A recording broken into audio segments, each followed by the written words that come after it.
एक गांव में राजेश नामक एक साधारण किसान था। उसकी पत्नी सीमा बहुत समझदार थी।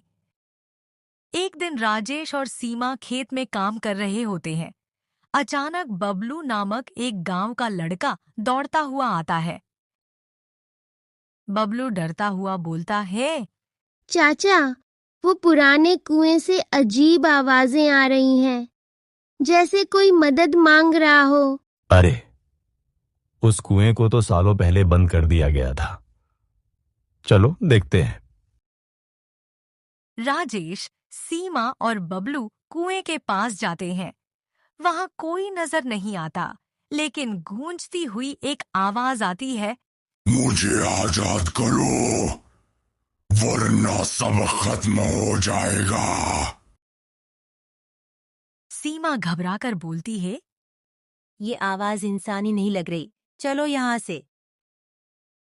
बैलक भागते हुए गांव आ जाते हैं।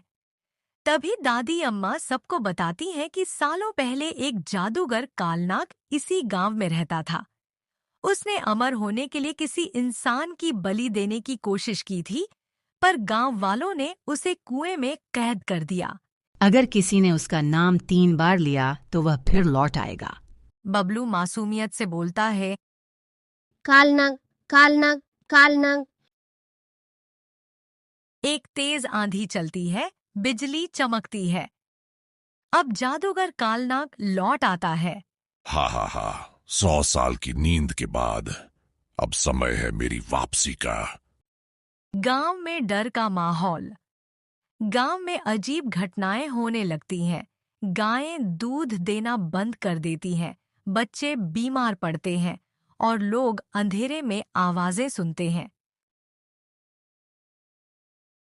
राजेश और सीमा तय करते हैं कि वे इस रहस्य को खत्म करेंगे। तभी दादी अम्मा बताती हैं कि एक रहस्यमयी गुफा है। अगर कोई वहां जाके सच्चे दिल से पवित्र बीज को जमीन में बोए तो जादू टूट सकता है। राजेश को जंगल में एक गुफा में वो बीज मिलता है, लेकिन वहां कालनाग आ जाता है।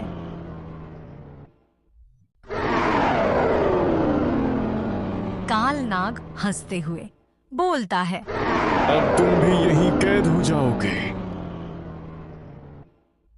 सीमा, जो चुपचाप राजेश का पीछा कर रही थी, एक आईना ले आती है। वही आईना जिसमें कालनाग अपनी शक्ति नहीं देख सकता।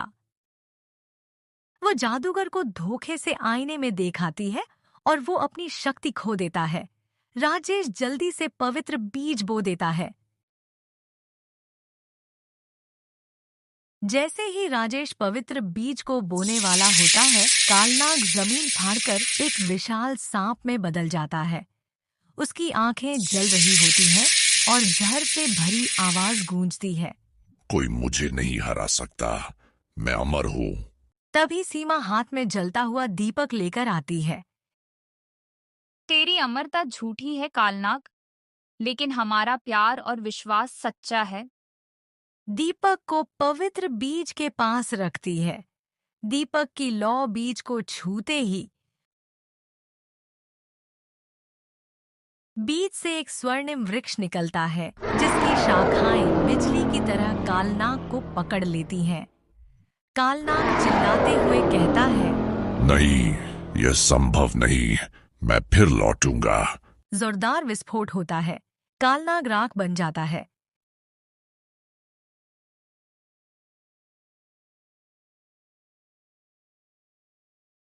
हम जीत गए सीमा, हम जीत गए। को गले लगाते हैं और पीछे स्वर्णिम वृक्ष चमकता रहता है, एक नई शुरुआत का संकेत। गांव में फिर से खुशहाली लौट आती है। दादी अम्मा मुस्कुराकर कहती हैं, सच्चाई और समझदारी से कोई भी अंधेरा मिटाया जा सकता है। डर से भागने से नहीं, उसका सामना करने से ही जीत मिलती है।